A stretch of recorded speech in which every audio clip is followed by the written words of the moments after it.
Assalamualaikum warahmatullahi wabarakatuh. Ini buka lah. Ini buka ni. Dah. Ni tak buka. Okey. Produk buka itu. Okey dah. Okey. Itu okey. Okey dah. Sekali lagi Assalamualaikum warahmatullahi taala wabarakatuh. Alhamdulillah wassalatu wassalamu ala Rasulillah wa ala alihi wa ashabihi wa man tabi'ahu.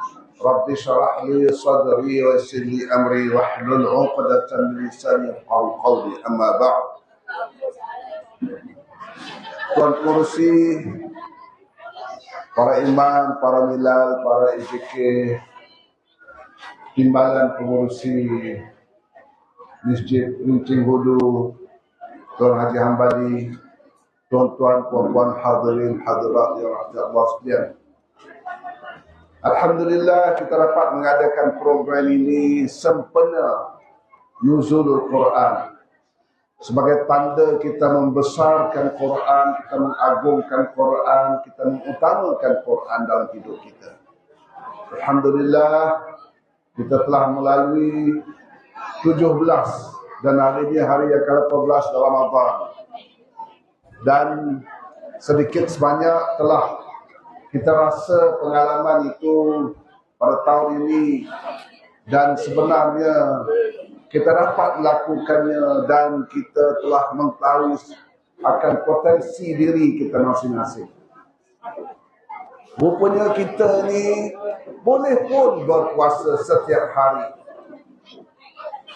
Boleh pun kita berqiyamul lail, bertarawih, walaupun sekadar 8 Quran, 8 rakaat secara ringkas. Boleh pun kita menjauhkan diri kita dari mengumpat dan mencela dan sebagainya. Boleh pun kita bangun malam dan mengadakan sedikit sebanyak tahajud sebelum dari kita turun makan atau sebelum kita menghadap juara kita untuk bersahur. Boleh pun kita datang berjamaah secara konsisten di surau-surau dan masjid-masjid kita. Boleh pun kita banyak perkara buat yang baik, terutamanya bersedekah dan menolong orang miskin dan sebagainya.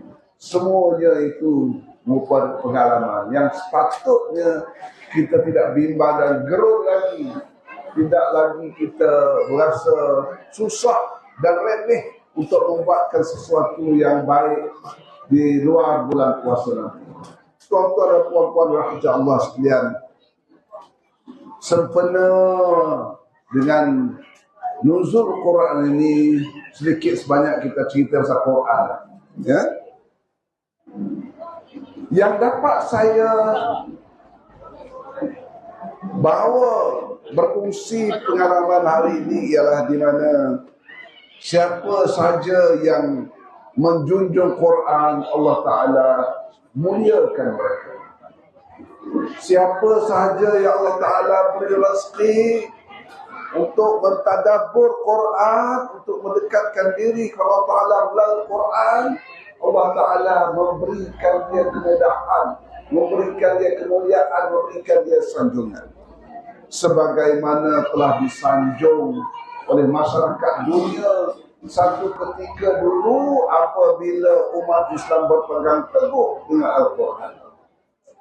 Sebagaimana disebutkan oleh Allah Ta'ala dalam Al-Quran, kuntum khaira ummatin ukhrijat linnas ta'muruna bil ma'ruf wa tanhauna 'anil munkar wa tu'minuna billah.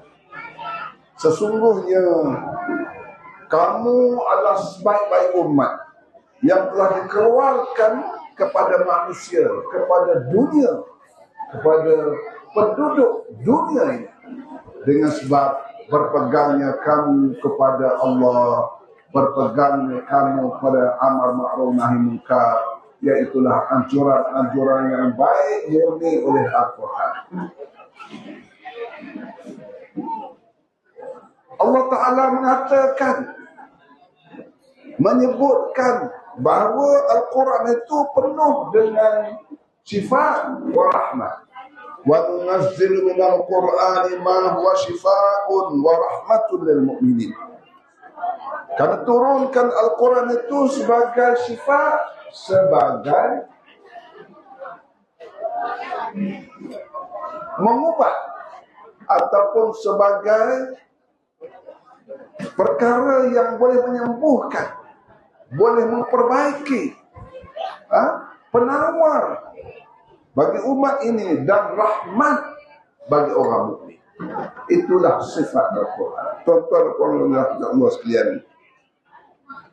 tengoklah, kalau kita lihat jil Quran Farid seperti yang disebutkan oleh Said Qutb.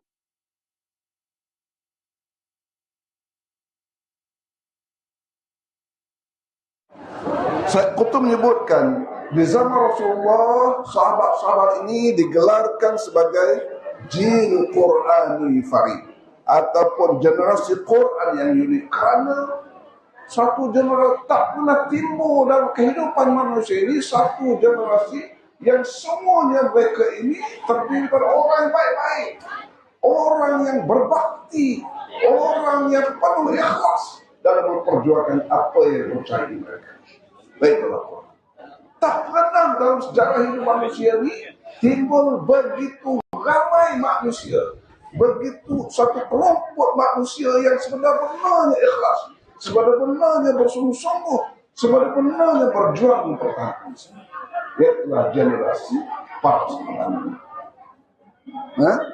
Oleh sebab itu terlihat dengan sentuhan Al-Quran ini, dengan beramal dengan Quran ini, umat Arab di kala itu, generasi Rasul di kala itu, apabila mereka beramal Quran, mereka telah menguasai dunia ini.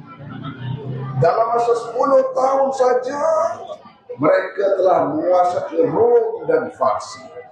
Jatuhnya Farsi di bawah kepemimpinan Rubai bin Amir dalam masa pemerintahan Khalifah Umar Al-Khattab. Rom Timur yang berpusat di Baitul Maqdis telah jatuh, katakan orang Islam dia Ubaidah al-Jarrah. Farsi dan Rom telah jatuh.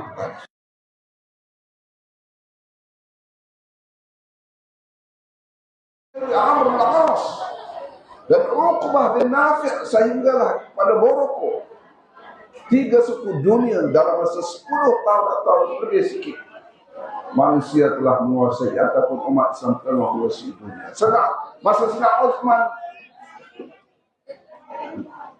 Islam sudah sampai di China.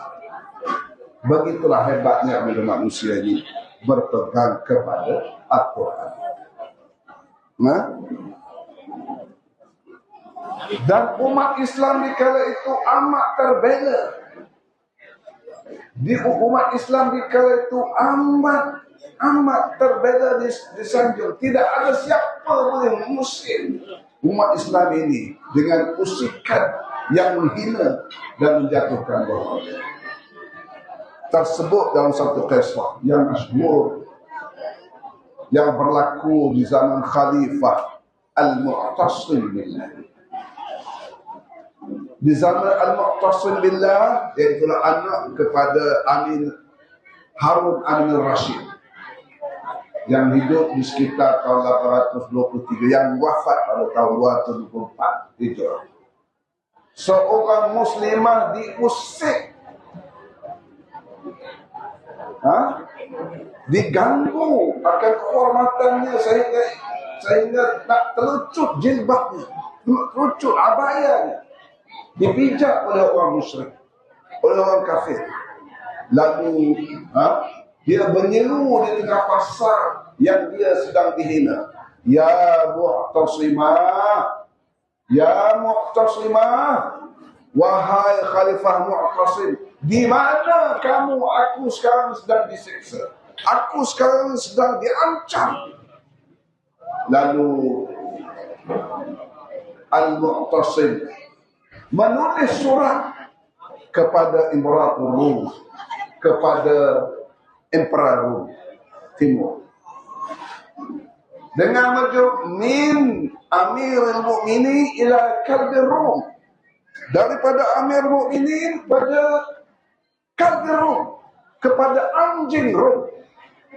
Sanggup cuba sekarang kami pengen pecah kalbi Rom. Ukhruji hadhil mar'ah, keluarkan kau perempuan ini dari tahanan kau. Awalanatiyannakum bijuyushin la qibala lahum biha, ataupun kami akan hantar bala tentera yang kamu tidak boleh tanding. Awwaluha indakum wa akhiruha indi, yang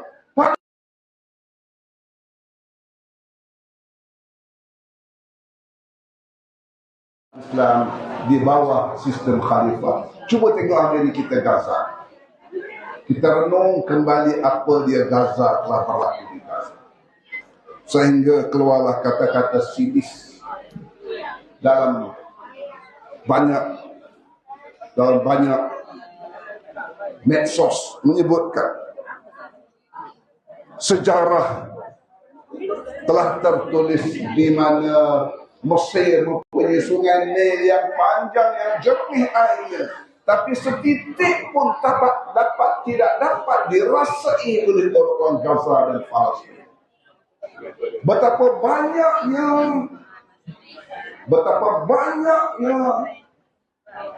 minyak goreng di negara Teluk, tapi ambulans di Gaza tidak dapat bahan api.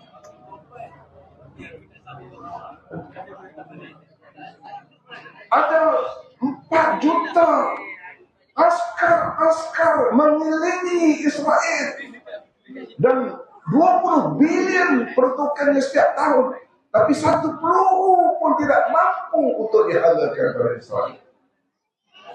Begitu sedih sekali hati. Saudi begitu banyak sekali membelanjakan harta benda untuk berhiburan, tapi roti dan minuman asas pun tidak cukup di Gaza. Begitulah perkataan sinis yang sampai kepada Islam.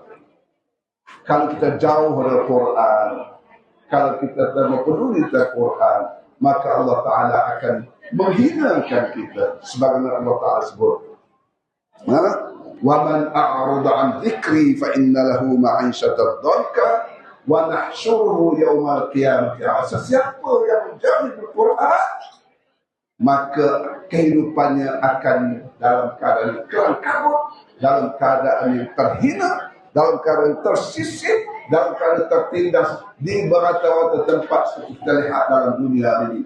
Manusia sedang merantah umat Islam. Kenapa? Dan kita jauh dari Quran, tidak sebagaimana para sahabat Rasulullah SAW menghayati Quran sehingga menjadikan mereka umat yang terunggul, yang memerintah dunia, memperoleh sains, memperoleh falak, memperoleh kebedaan, memperoleh falsafah dan sebagainya. Marilah kita sama-sama dalam semangat nuzul Quran ini mengembalikan diri kita kepada Al-Quran dengan membaca Quran, mentadabbur Quran, amalkan Quran. InsyaAllah satu hari kita akan dimuliakan Al-Quran sebagaimana telah Allah Ta'ala memuliakan para sahabat dengan Al-Quran ini. Aku qawli hadza wa astagfirullahaladzim lakum. Wassalamualaikum warahmatullahi wabarakatuh. أعوذ بالله من الشيطان الرجيم. بسم الله الرحمن الرحيم. الحمد لله العالمين والصلاة والسلام على أشرف الأنبياء والمرسلين وعلى آله وصحبه أجمعين. اللهم اغفر لنا ذنوبنا وإسرافنا في أمرنا وثبت أقدامنا وانصرنا على القوم الكافرين. Ya Allah, jadikan kami orang yang berpuasa kerana Ya Allah. Balasilah kami insyaAllah puasa kami ini Ya Allah, dengan balasan yang baik di sini Ya Allah juga Ya Allah. Kurangnya amal kami Ya Allah, sedikitnya pengorbanan kami Ya Allah, jauhnya kami dari jalan Ya Allah. Sisi kami telah menyisihkan Quran Ya Allah, disebabkan kami berada kehilangan Ya Allah. Berilah kekuatan kami untuk mengamalkan Al-Quran Ya Allah. Ya Allah, jadikanlah bumi-bumi Malaysia ataupun bumi-bumi orang Islam itu aman damai Ya Allah. Mengerti perintah Ya Allah, mendirikan salat Ya Allah, memperjuangkan Islam Ya Allah. Ya Allah, Ya Allah, berikanlah kami syurga, Ya Allah, syurga Firdaus, Ya Allah. Jauhkan kami dari neraka, Ya Allah. Jangan kau tinggal kami ini dalam keadaan begini, Ya Allah, kecuali kalau ada dosa, Ya Allah, ampunkanlah kami, Ya Allah. Kalau ada kesempitan, Ya Allah, berikanlah kelegaan kepada kami, Ya Allah. Kalau ada kesusahan, Ya Allah, angkatlah kesusahan kami, Ya Allah.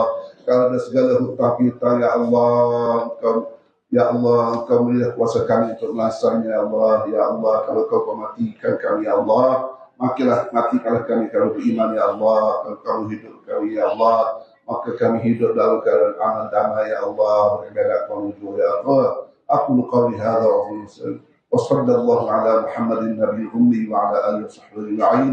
Walhamdulillahil alamin. Taqabbalallahu minkum.